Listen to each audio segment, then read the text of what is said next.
when you're a child, you remember, I think, just images and some scenes like almost in the movie, without really understanding what's going on. And that was certainly the day, that was my experience the day that we left. I remember seeing, gun battle, unmanned helicopters, soldiers deserting, hearing gunshots. Vaughn recalled his last memories of Vietnam before he left with his father, grandmother, and 8 brothers and sisters in April 1975 during the Fall of Saigon. My special guest today on the Feisworld podcast is Vaughn Lee. We first met in 2006 and kept in touch ever since. Vaughn is now the father of 2 adorable children and runs his own law practice at Vaughn Paul Lee Law Firm in Dorchester, Massachusetts. Vaughn has a genuine and compassionate soul. He's an entertainer who can make anyone laugh. He's a friend who is easy and comforting to be around. Many people, myself included, find these qualities foreign and perhaps a little bit strange when it comes to describing a lawyer. For years, I've been eager to sit down with Vaughn and find out about his secret origin. What exactly made him into who he is today? In this episode, Vaughn speaks to us about his journey from the Fall of Saigon to Commonwealth School, Harvard University, and running the biggest student organization at Harvard called Phillips Brooks House as the president during both junior and senior year, as well as running a campaign for the mayor of Cambridge and won. 1 year of public service in Philippines, the Sports Philanthropy Project, and most recently launching his own law practice. I was shocked by the end of the conversation just how little I knew about Vaughn and his incredible life journey. So my challenge to you today is, when you get a chance, with a recorder or not, try asking your friend or your colleague or your family members a series of questions, and I bet you'll be surprised too. Perhaps you'll want to write about them. My guests always tell me just how much they enjoy sharing their experiences and packaging them into an hour conversation with me. Without further ado, I hope you enjoy this interview with Vaughn Lee, and I'm absolutely thrilled to be able to share his journey and wisdom with you. Soundbites, links, and other resources are available on my website at feisworld.com, Feisworld. If you enjoy this episode, I welcome that you check out other episodes also on my podcast. It would be great if you consider writing a review for me on iTunes, Stitcher, and share with your families and friends.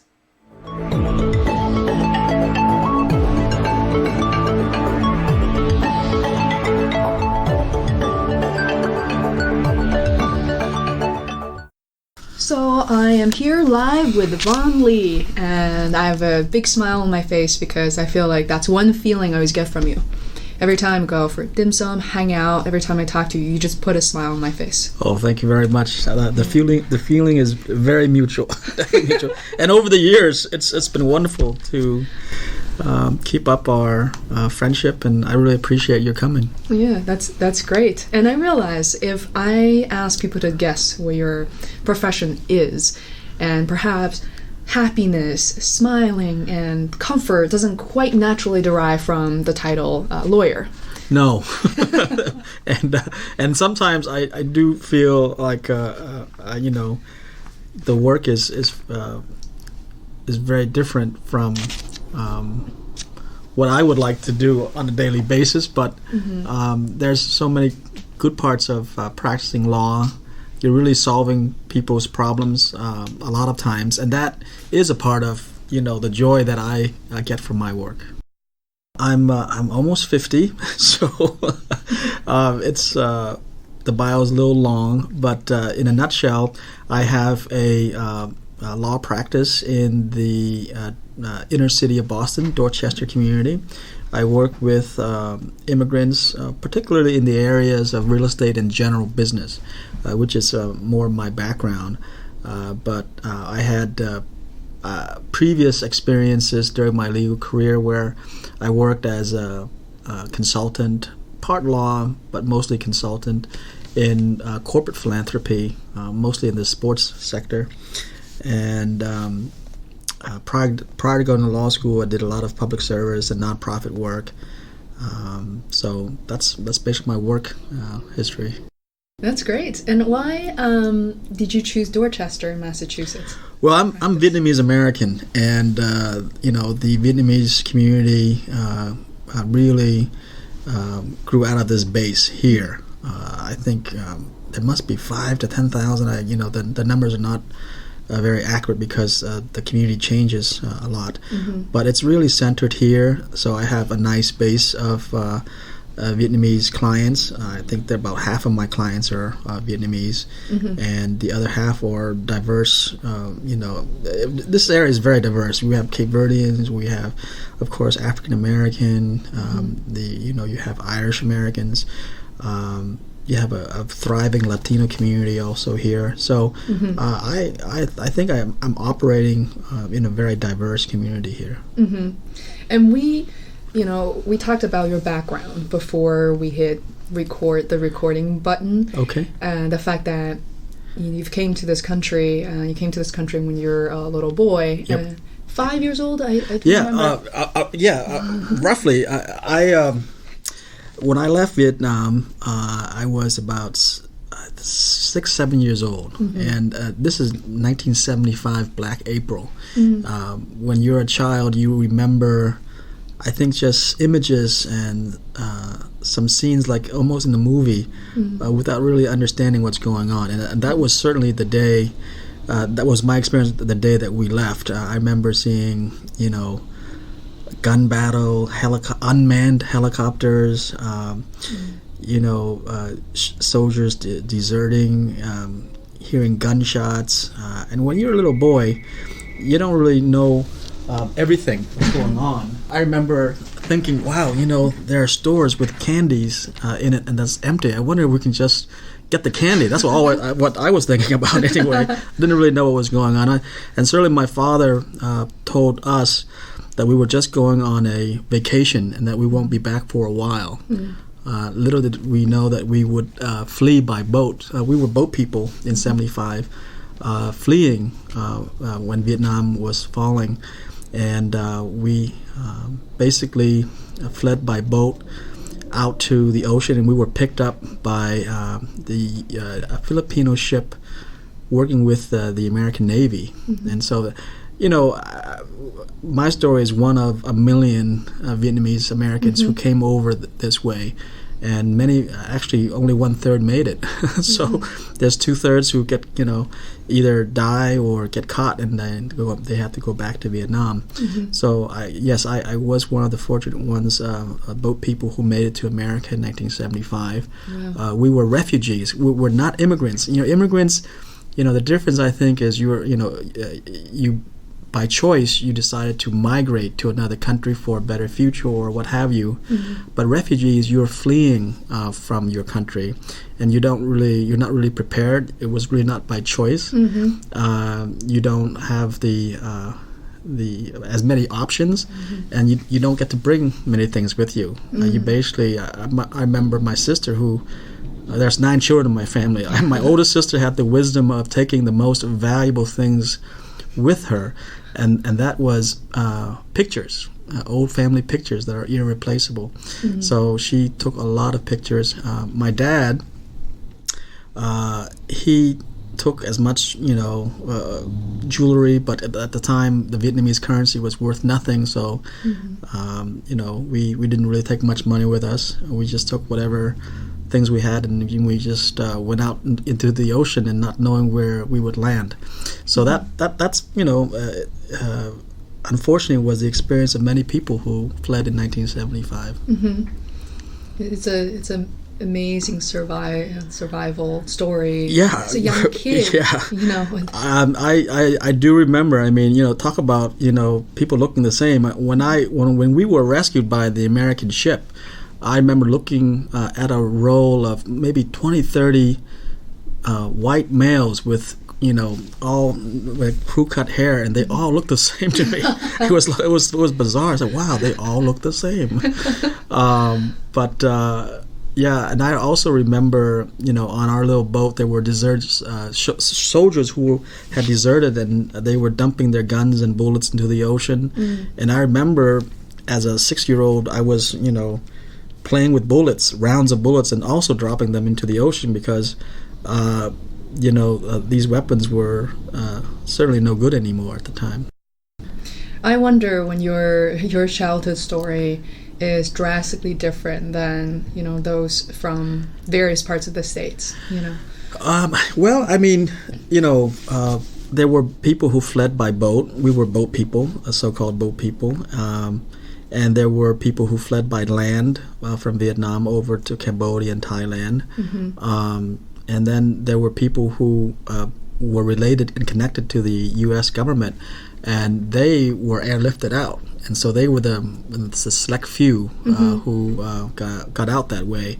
But and then after 1975, there were immigration programs that allowed the orderly departure. It's called ODP, and there's other programs that allowed Vietnamese to reunite with their families over here, or if they were persecuted by the Vietnamese government, they could also apply as an immigrant to come over under special immigration programs with the U.S. government. But those numbers are very little. I would say the vast majority of people fled in 1975 and then again in 1978. And then throughout the 1980s, there were still a lot of folks who were fleeing Vietnam, but those were the major waves, I would say. Well, I've never had this complete picture of what happened, and I also heard that prior to this image that you painted, that your family was very well off and had a very comfortable life. Well, it's funny, fortune comes and goes, and that's certainly the truth. True for my dad. He was one of 14 children, a farming family, and he grew up poor. But by the time he was 38, and by the time that we fled Vietnam, he had a sugar factory. He had ownership stakes in banks, lumber mills, petroleum. He did very well for himself. But at that time, he was viewed as aligned with the U.S. government and certainly a threat to the Viet Cong back then. So he was targeted. He was actually, they tried to assassinate him many times because he refused to pay what they said were taxes owed to liberated lands that he had owned. But that's going back to the politics of that era. But we certainly had a life back in Vietnam. And as a child, I remember running around playing in the tropical rains with my friends, my childhood friends, and a lot of pleasant memories. I did know that there was a war, but it was always somewhere else and not where I was. So I didn't really understand that the country was at war. I just remember that and seeing in the news that there were stories of war and death, but that was still far from me until we really had to leave, and then still I didn't know much what was going on. 6 years old. Yeah, at 6 years old. Yeah, but and the first destination I heard that you arrived was not in Boston, right? No. So I mean, a lot of and thanks to the U.S. government at that time. I think President Ford was primarily involved, but they had a program to evacuate and to basically allow Vietnamese who fled Vietnam to be first processed, if you will, in the Philippines in the refugee camp. That's when I was first introduced to Bugs Bunny, which is fantastic. Daffy Duck. I said, wow, this is... we watched movies all day, cartoons, and had food. I said, well, this is great. This really was a vacation, except it was probably a one-way ticket. But So from there, we were processed again in Indiantown Gap, which is outside of Harrisburg, Pennsylvania, and then my father knew a doctor who operated on my mother in Vietnam, and he sponsored us. He and the Catholic parish in Pittsburgh sponsored my family to live in Pittsburgh from 75 to 78. We got to go to Catholic school. The community donated furniture and clothes to us. I mean, it was a wonderful time, and I remember receiving furniture from our family received furniture from the Frick family in Pittsburgh, and they were a very well-known, wealthy family. So it was, we certainly were welcomed. We were helped. We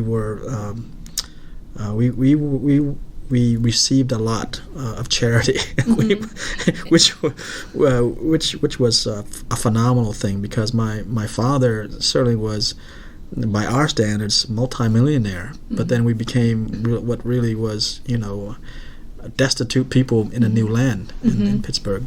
Yeah. And I think for the past 30 years, philanthropy has been this consistent theme, regardless of other changes in your life. And I kind of see where that came from, Probably. I think it came also from my mother. When my memory of my mother is, I think, and my grandmother, because when my mother passed away, I think in 73, she also left a memory of someone who was very warm and very giving. And my mother's mother, who, when my mother died, really took over and helped raise me, she was always very, compassionate and giving to anyone and strangers. So I think I mostly learned from those relationships. But then I also learned because it's not subconscious. I'm not, some kind of good person, but I think you just, something just happens. You received a lot, and then you turn around and you do your share, and maybe it's subconscious or intentional, I don't know, but it's always been a part of me to try to do something that helps people in some small way. Even as you try to provide for yourself and take care of your own family, if there's a way that you can also help others in your community, that was always a part of my ethic, I think. And I think you started doing really, really good things for the community, for people around you at an early age. Excuse me. If I may just quickly kind of fast forward a bunch of years, a lot of stories I've heard about you is from high school. Right. And I know I probably skipped over American elementary school, middle school, and please feel free to invoke any stories as you find relevant. Not only that, the hardship that your family lived through, I think your family, all your brothers and sisters have done very well for themselves. And you in particular, I'm not sure if you read, I think U.S. News or the Fortune magazine basically mentioned the Commonwealth School here in Boston, Massachusetts, particularly on Newbury Street. Commonwealth School is ranked, I think, #1 in the country, I think.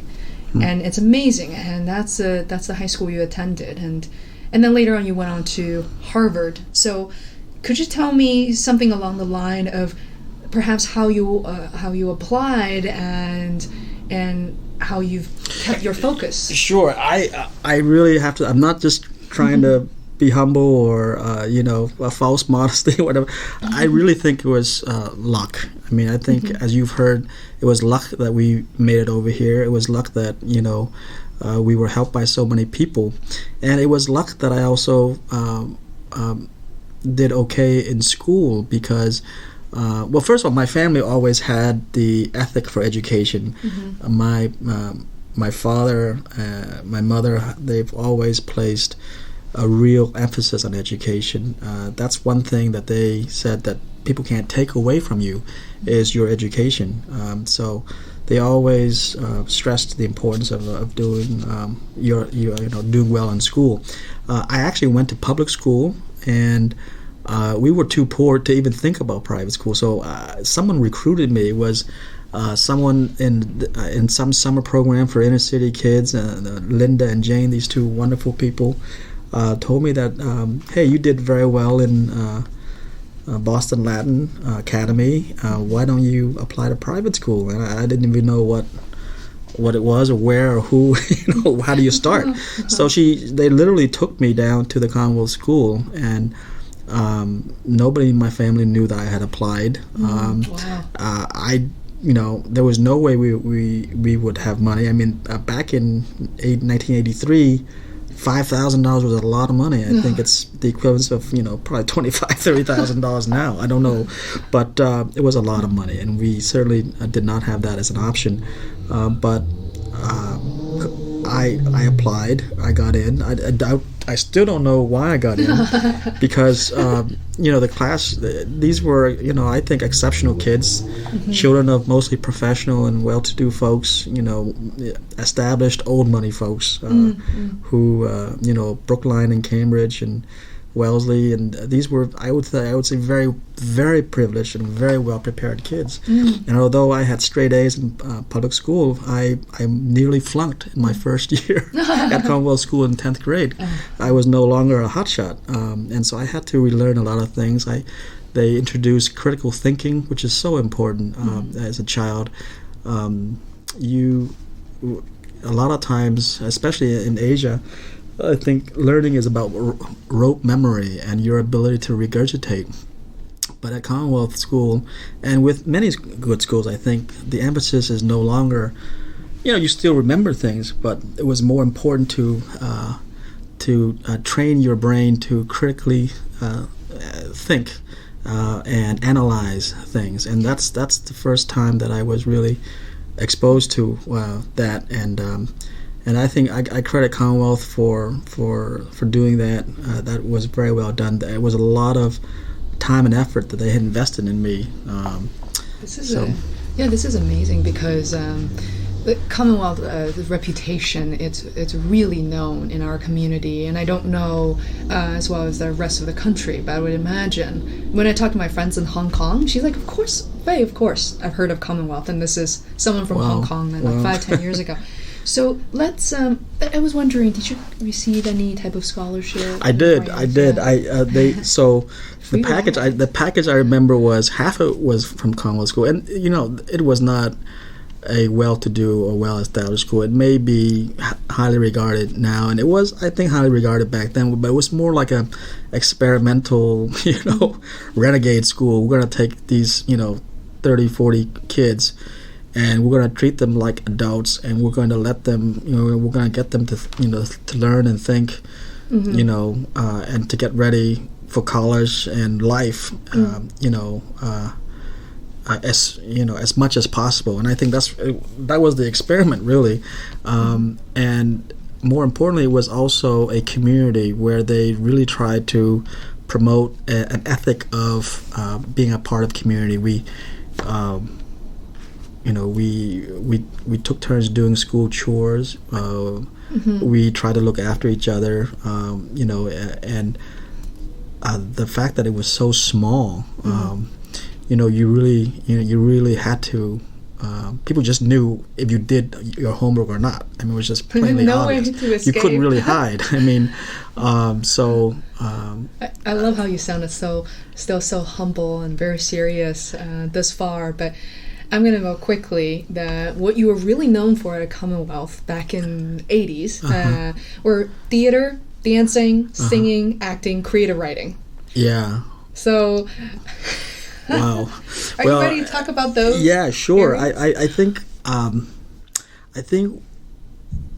it was a community that allowed you to express yourself, and if you weren't afraid of failing, you would. I think allow yourself to be creative. And although I also practiced martial arts, I always enjoyed the creative self-expression. And although I was Asian, I had my fair share of roles in the plays at Commonwealth. And we also took dance, and we also did creative writing, and I very much enjoyed that. For me, it was an outlet for the new worlds I was seeing. I mean, I was thrown from an inner city, immigrant refugee background to, the upper crust Brahmin, society really of at Commonwealth School, and it's my summers were not in Europe or in Hawaii. My summers were doing anything I could do to make money. So I forgot. So half of my tuition was Commonwealth. Probably 20% of it was money that I had to work to pay for my own tuition. As a 14, 15-year-old? As a 15-year-old, none of it came from my family. And the state also had a little bit of scholarship money. So I was always one who benefited from a lot of these things. So maybe subconsciously I feel like I owe somebody something, and that's maybe part of the reasons why I continue to try to do something that benefits others too in my life or during my career. And I think the next part of your journey from Commonwealth was Harvard University. Right. So as much as you want to say that you were not a great student or you got lucky, how many times could you get lucky for? Well, I again, this is not false modesty. I think back in the 80s, yes, Harvard or any of the Ivy Leagues or the top schools were very hard to get into. But fast forward 25, 30 years later, it's only become, I think, 4 or 5 times as hard as the world produces, more and more top-notch students. But anyway, so I do feel I was lucky to get into Harvard. And I was also lucky to get enough scholarship that enabled me to go there. Whoa. And I really enjoyed Harvard. I mean, not because I really do believe that you can get a good education wherever there are good teachers, and the branding really helps. But for me, what's more important were the students who were just amazing.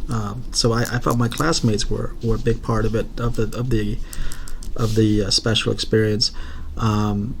But also the opportunities. I mean, it's just so many things are opened up to you at that university, and those were the two big things. And the third thing is, I did a lot of public service in college, and the reason.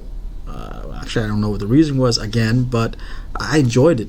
We were able to put together programs and do things that were not in the ivory tower, that took you back to the housing projects, that took you back to the real problems of society. And even though those 4 years are supposed to be gearing you up for Wall Street and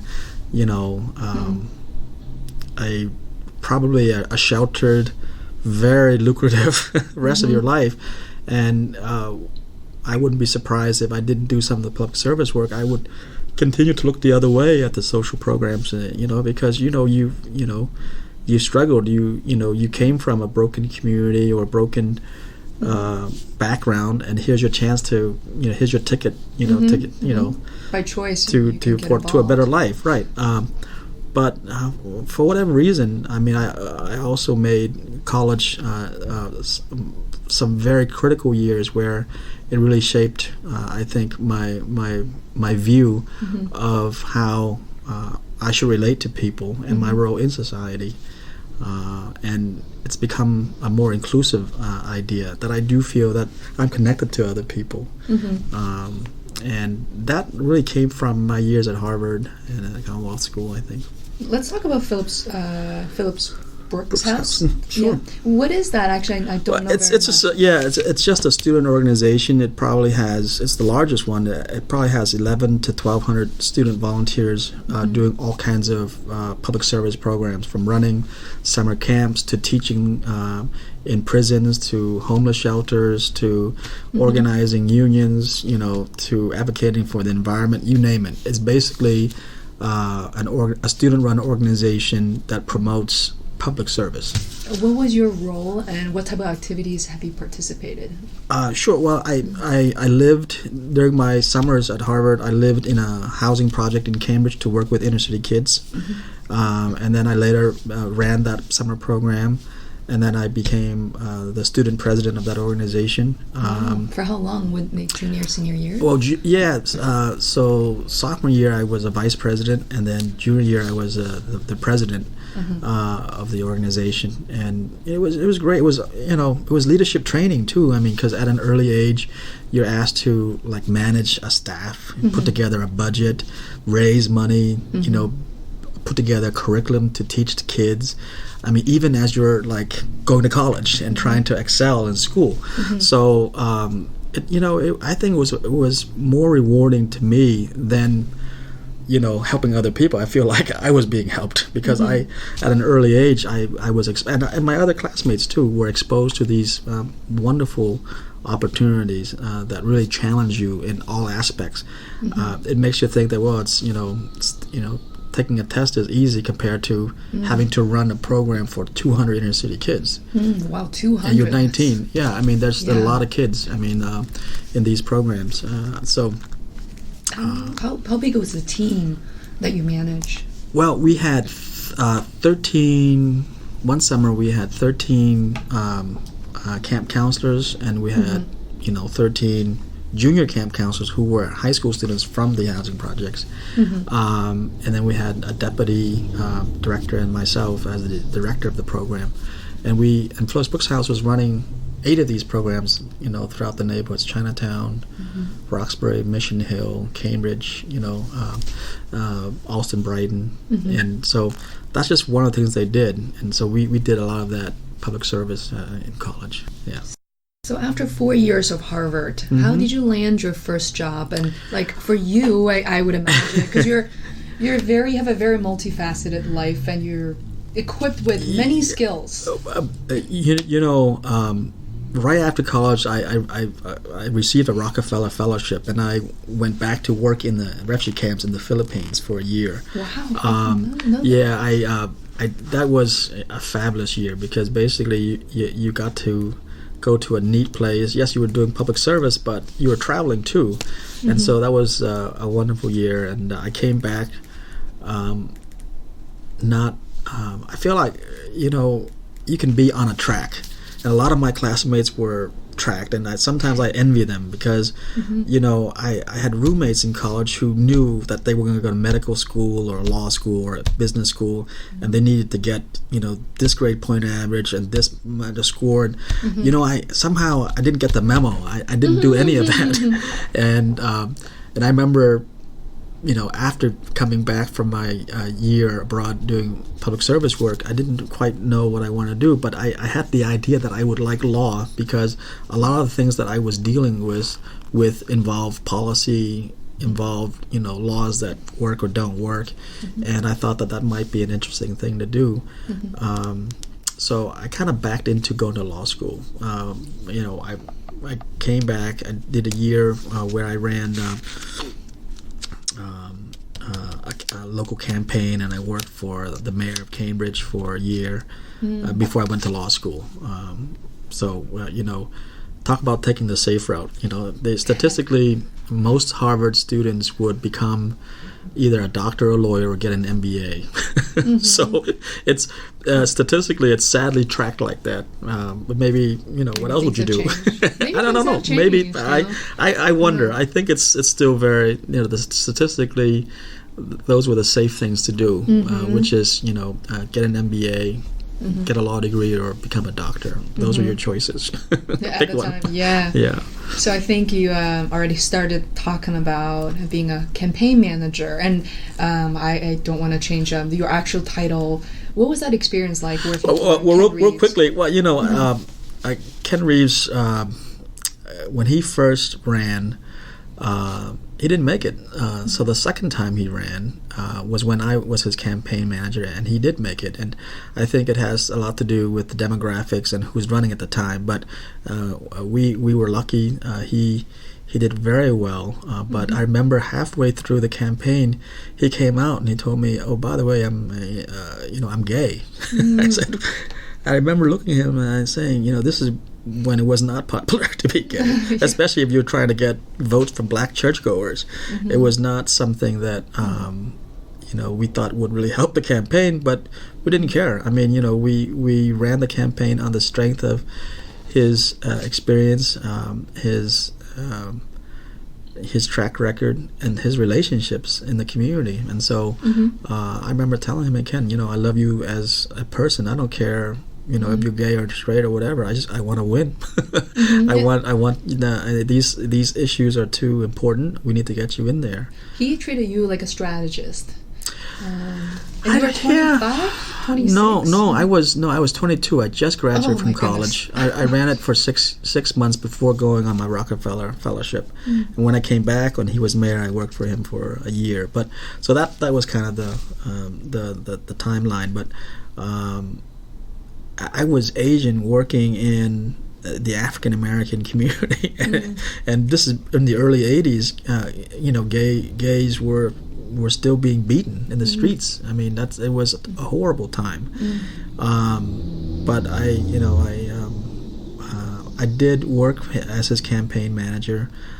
Yes, they're definitely a strategy. I mean, as you know, a campaign is really set up to convey messages, because you're really trying to convince voters that you're the right person for them on the issues. And yes, a lot of strategy has to go into it, and then you gotta get the message out. It gotta be persuasive, and then you gotta get the people to actually come out and vote for you. And these are folks who have not voted for you in the past because you're new. So that's another element to it. But it was very fun. I mean. And when he became mayor, I worked for him in local politics, and I very soon realized that government and public life is not easy at all, and a lot of times what is put out there is not the truth necessarily, but it involves a lot of spin. People spinning stories and hoping that people can get their view of the world. Out there. But anyway, yeah, so it was very interesting. It was very eye-opening, to say the least. You guys are still friends today? Oh, yeah, he's the godfather of my daughter. Yeah, wow. Yes, yeah. So I just saw him a couple of weeks ago at dinner, and this is 20 some odd years later. Yeah. Since '85, it's almost 30 years. Wow, almost 30 years. Yeah, almost that's 30 incredible. years. Yeah. And that's your first job, and as a lawyer. Yes. Well, and then I went to law school. I went to Northeastern Law School. It's an incredible community. Go Huskies.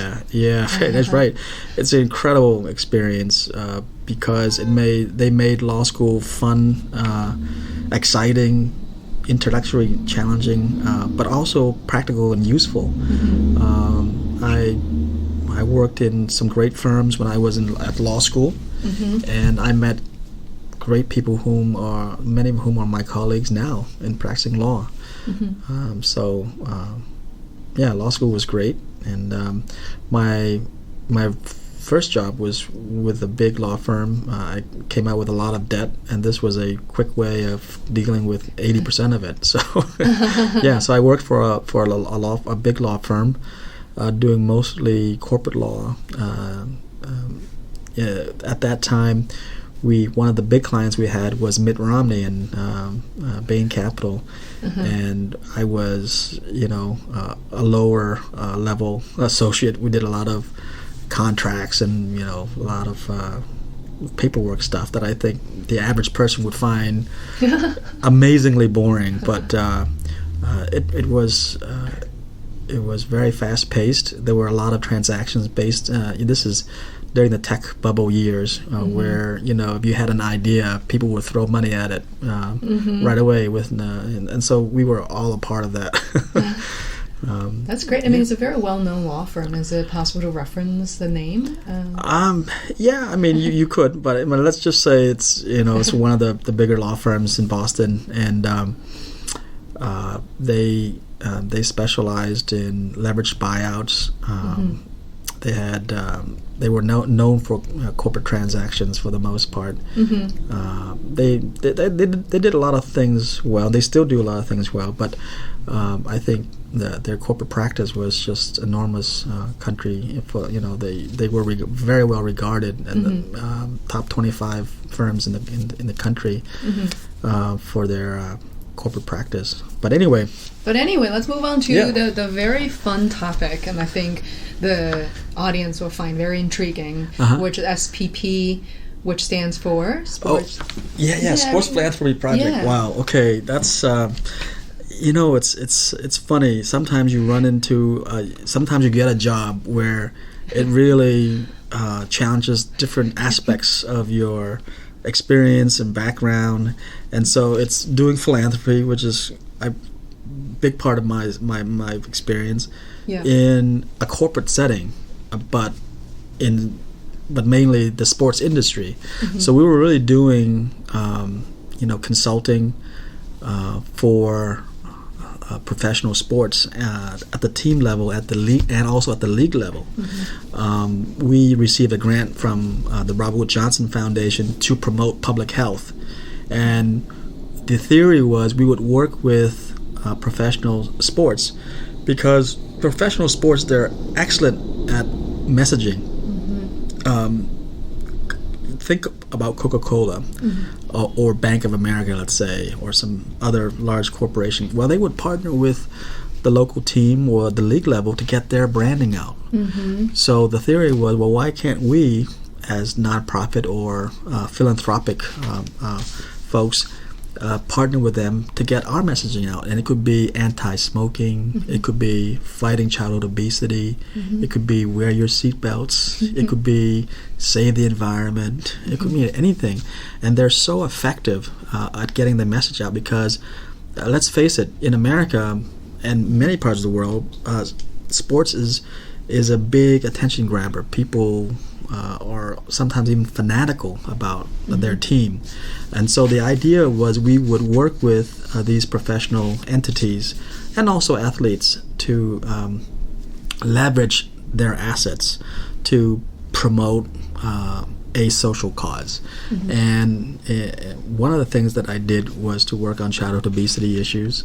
And we also worked on, team-specific charitable causes. It could be, to fight cancer or something, or it could be something that is unique or to that particular team.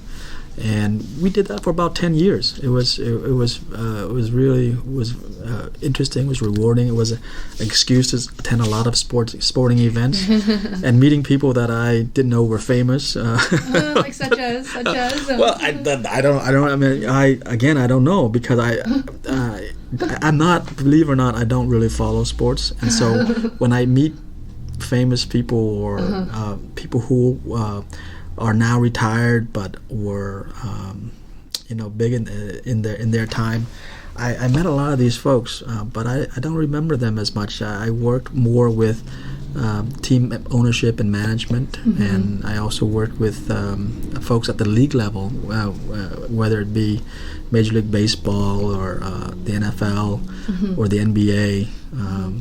This was a few years back, but it was a very nice gig, and we did a lot of good, because we for a while we believe before we started, a lot of the philanthropy that we saw in professional sports was more about marketing and getting the brand out, and less about impact, which is what are you actually doing to improve your community, and how are you really helping the people that you say you're helping.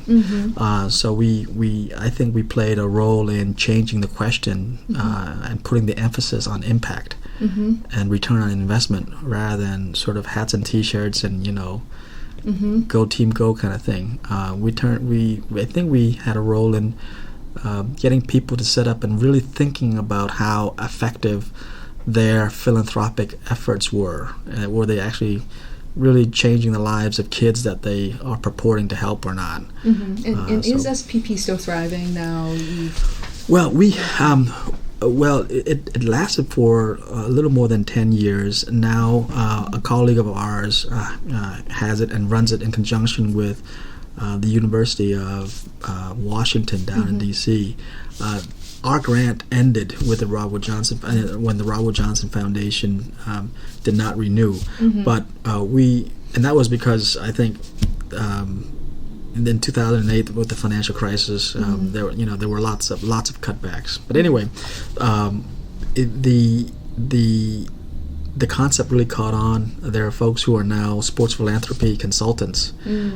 So created a whole new career path. Well, I don't know. I mean, I think more schools that have sports management programs are more focused on that aspect of professional sports now. You can actually take classes and get training in philanthropy within the sports world. But it's not rocket science. It's really examining your efforts and having a layered approach so that you have an impact, a positive impact in the community. And that's just something that we try to get folks to do, and I think more people are doing that. So. Yeah, that's fantastic. That's a great impact on the impact that you're trying to establish. Well, we like to think so because I mean, these think of a sports team like the Boston Red Sox. They have their athletes, they have the ownership, they have the corporate sponsors, they have a stadium. They have the talents of the management. They have tickets, they have the media access, they have instant celebrity, right? Status, and when they say something is a problem, the community thinks it's a problem because why? They have the microphone. So we always thought that they were great, and also they have access in some cases to fundraising and wealth because the people who come to the games, the people who partner with them, the corporate partners certainly also have their foundations, and the team has their own foundation, and the athletes have their own foundation. So there's a lot of resources that when you deploy them in a strategic fashion, you can really make an impact. And this is without stating the obvious.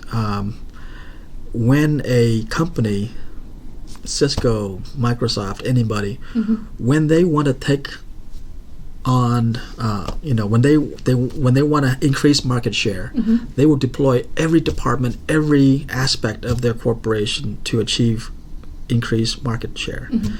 Well, in philanthropy, you do the same thing. I mean, if you really want to make an impact, you're going to do everything. You're going to have studies, you're going to have the right resources. You're going to stick to it until you actually get, make a difference, right? So if folks approach philanthropy with the same vigor that companies or corporations approach market share, you're going to make a difference. And so the question is, do you really want to do it or not? And that's the question. Do you really want to do this, or are you just doing it just to say you're doing it? And I think it's refreshing when you meet people who really do want to make a difference, and they do want to hear your ideas and get help on how to really make an impact with their philanthropic investment. I think over the course of your career at SPP, there must have been numerous stories you can reflect upon, and people that you helped, people you saved, and where things are, different places, schools build out just to make the community better. I feel like there's a pool of stories. Yeah, well, there certainly are. As consultants, we can't really say, hey, that was my idea. We got the team to do that, so I'm not going to do that. But we did go to certain teams, and we did consulting where we analyzed what they were doing, and then we gave them some suggestions so that they can really look at what the needs were in the community. In Cincinnati, for example, and I won't name the team particularly, there was a history of racism. What can you do? How can you promote that? Diversity and understanding. And one simple thing that you can do is to put a league together where you have kids come together and play a sport together from different areas. That's one simple thing that you can do. You could, for example, increase health and fitness of kids if you not only got them together to play baseball, but you introduce certain, health programs like an eye clinic, or monitor their vital statistics, and make sure that they are covered with insurance. And so we try to get them to think of these kids, not just as kids playing, but as clients, as kids who can benefit from social services that these teams can really either provide directly or provide with their partners. I think sports teams are really good in a way, which I never thought about this before, is in advertising we talk about owned, in terms of platforms, you have owned, paid, and earned, right? And I realized that when an example for our own network for you and I would be like our website and our Facebook page and LinkedIn profile. But for sports, it's almost infinite, tickets, stadium, all these access and resources they have. Exactly. It's infinite. I won't exaggerate, but they have a lot of, just access to the media. They have a lot of in-kind stuff like the stadium, tickets. They're athletes going to events for you, promoting your cause for you. The talents of the management staff, the owners. Just think about the owners. Most of the time they're billionaires, and they already come with their foundations, their corporate relationships, and then you think about the vendors, and then it's a lot. Just the access to media by itself is invaluable. That's why a lot of nonprofits love to work with professional sports, because they can get so much awareness, So, yeah, that was a terrific time, and we did a lot of things which I can't talk about, but we basically, I think, helped to improve foundations, their grant making. Improve some of their partnerships when they're working with certain causes. So it was a rewarding time. I know I'm not speaking in terms of specifics, and that's mostly because I cannot. Yeah, it's not confidential information. I totally get that. But there's one project that I think I can talk because it was more public, and that was in Arizona.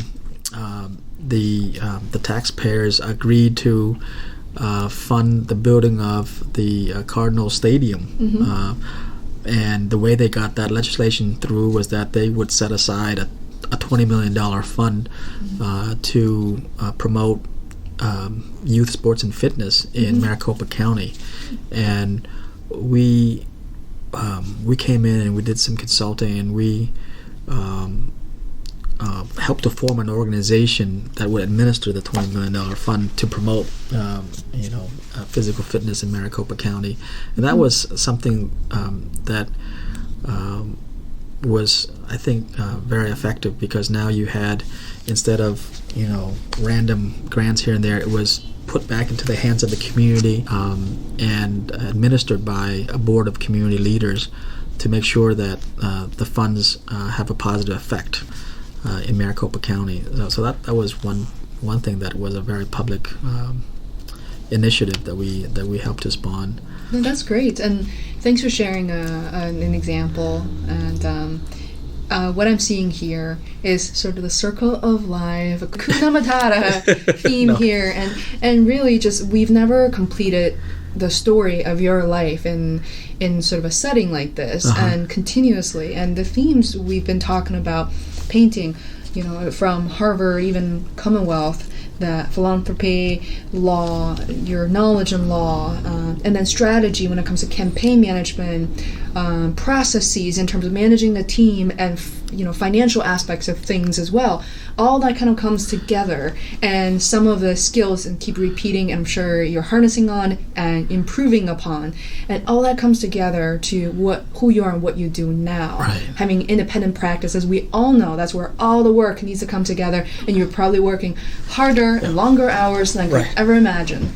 What is your vision? I think we talked about at the beginning, but maybe perhaps after talking about all this, it makes more sense of what is your vision, what is the service you hope to provide to your clients. Well, I remember, I think I was trained well at the big firm, because there were some really sharp shooters there. Some really great mentors, and I remember one particular partner who handled the big clients. I remember him saying that, when a client comes to you, they're not really just looking for legal advice. They're looking for a complete advice, and that is based upon your understanding of the business, the industry, the laws also, of course, and how the law would operate for that particular set of facts. Really, they value a more holistic type of advice, and that is only part legal. And so I try to bring that kind of worldview, if you will, to my legal practice, which is kind of sounds bizarre, but but I think you'll find that it makes sense. For example, I'll give you a concrete example. Sometimes the law doesn't help. Sometimes that's not the best way to solve a problem. Going to the court is just one option. In fact, people know that more than 90% of the cases get settled before it even goes to trial. So if that's the reality, then I think your clients really appreciate when you have their best interest, that you're really trying to help solve a problem that will be most advantageous, not to you as a lawyer, but for them in terms of like achieving their goals, saving them money, increasing value. I like to approach my work from that angle, is how can I help bring all that I know from my life experience and the law to help solve my client's problem, and have it be, it sounds cliche, but client-centric. Yeah. Because, as you know, it's not to my advantage to resolve a problem quickly.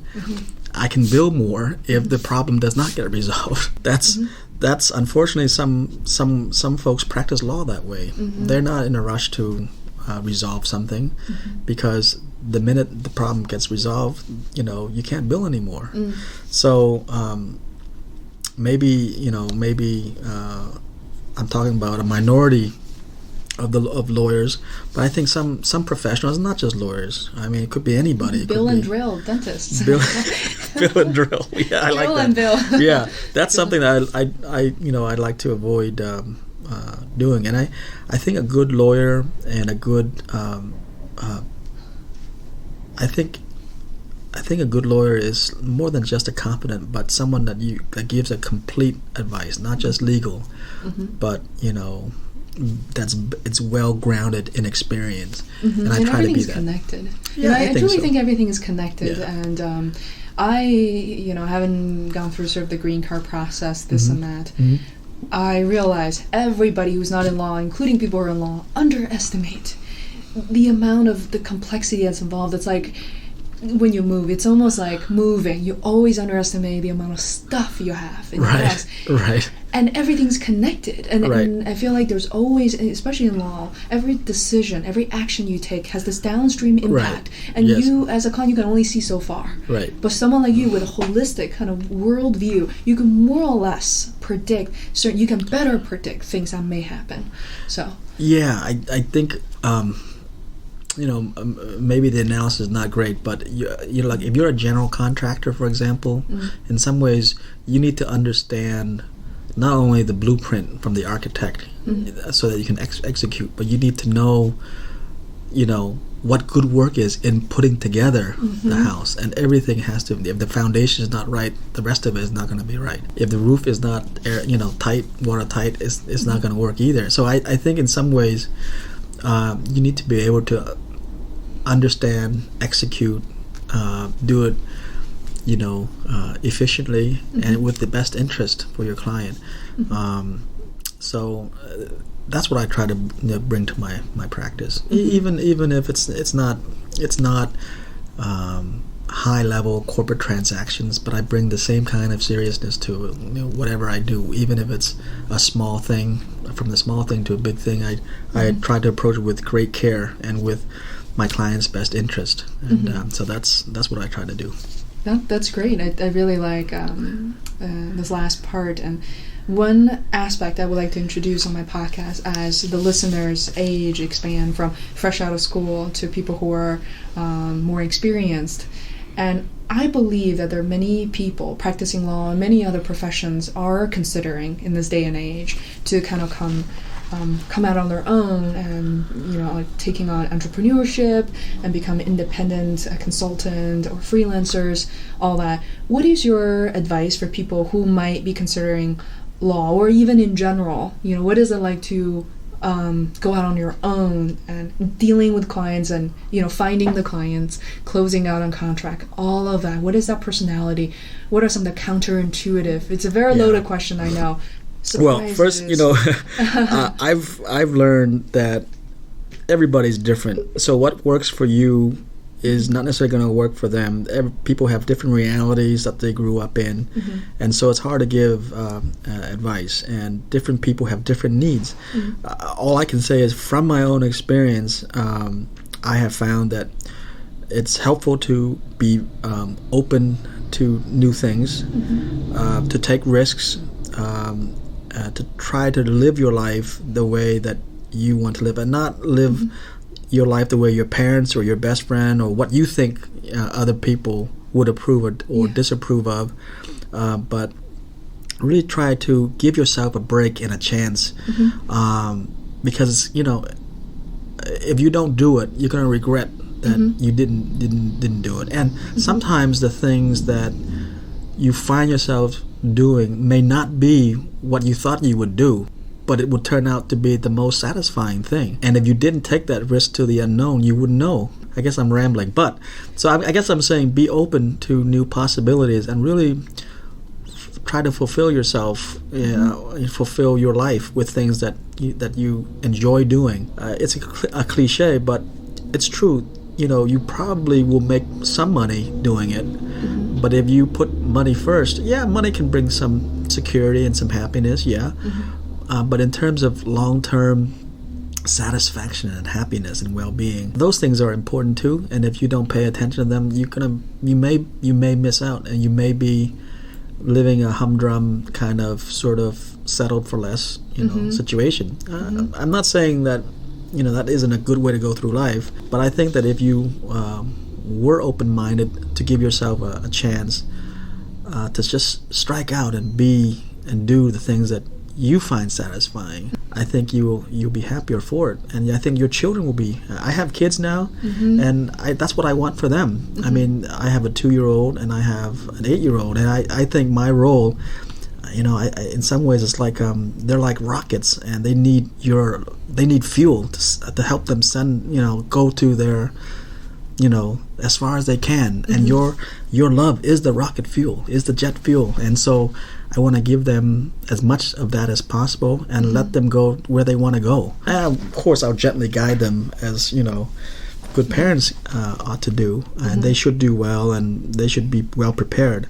But it's their life. I can't live their life. And as much as I want to control outcomes and this and that, I think you really can't. I mean, life is, as my life, I think, is a testament, is so serendipitous. I mean, it's so random. I mean, from a small town in Vietnam to, the upper crust of Boston, and then back again to Dorchester and then the inner city. I think it's been wonderfully, random and exciting. Yeah, I think so. I mean, I've enjoyed it, and if I have any advice for anyone who's open to the way of thinking that I have, which is to be ready for the diversity of life, as well as of situations and of opportunities, but don't track yourself too early, because that would be a shame. That would be pretty sad if you track yourself and not in a way that you may not necessarily or find the most satisfying. I really like that, because I was laughing a little earlier to say, when you suggested do something you feel passionate about, follow your own path, and not something that you feel others will have to approve. I didn't really ask many other people about podcasting in general, because I know, as much as my friends really care about me, podcasting sounds a little bit cheesy, a little bit corny, and all that. But I realized one of my guests asked me, "Faye, why are you doing this exactly?" At the very end of the podcast, and I said, I want to reflect upon these conversations. And we do this, when occasionally dim sum, lunch, dinner, you're very busy with your kids and, family's very busy. So oftentimes I realize I don't take notes, and it's hard to do so when you are having a good time. I'm going to listen to these. I will certainly in the next few weeks, but also 5-10 years from now, I want my kids to listen to this and let them realize that look at all these interesting people that I had and I still have in my life. And I want these conversations to pass on. And you probably realize that 20 or 30 years later, a lot of the philosophical approach right now drastically different than what was in the past. So I just want to kind of let you know that this is a journey I've taken on that, just like you mentioned, it's wonderful. I think it's absolutely wonderful. I feel honored to be a part of your conversation and your project. Mm-hmm. There's one thing I also want to leave, and the importance of love in everything that we do. Mm-hmm. When you travel, if you travel with compassion and an open heart, you will learn more. You get more. Mm-hmm. When you work with clients and you love your work, chances are you probably do a better job because you care more. Mm-hmm. And if you approach child rearing and you realize that kids need your love, mm-hmm. and you give it to them, mm-hmm. you're 90% there. Mm-hmm.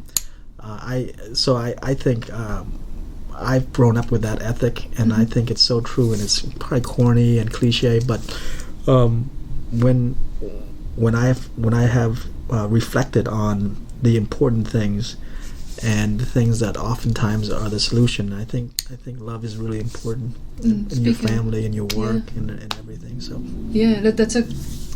thank you so much for the feedback. 4:00, and we have just a couple of minutes left, and I was wondering if you're open to talk about with love, compassion, and all that, and and randomness. So mm-hmm. we talked about, mm-hmm. and how did you meet your wife exactly? Talk about random.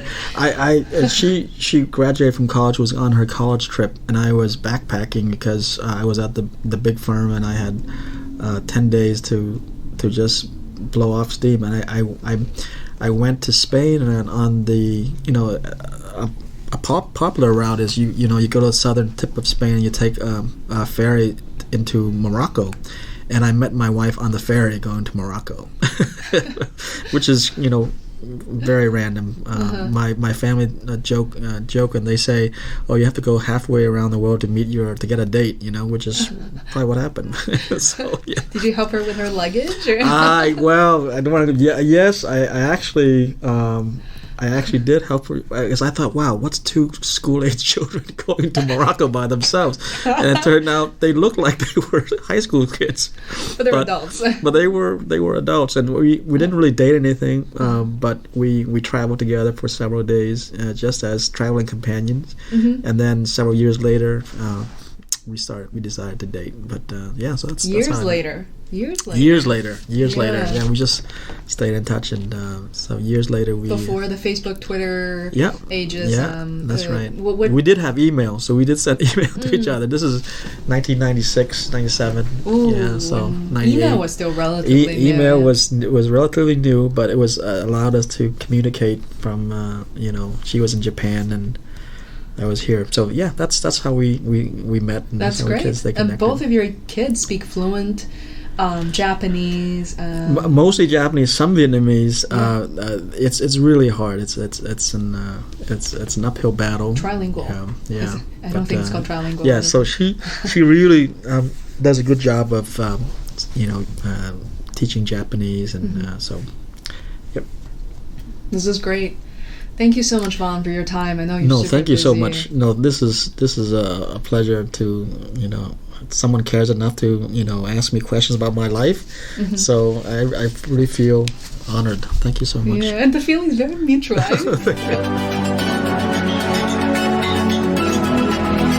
To listen to more episodes of the Feisworld podcast, please subscribe on iTunes or visit feisworld.com. That is FEISWORLD, where you can find show notes, links, other tools, and resources. You can also follow me on Twitter at Feisworld. Until next time, thanks for listening.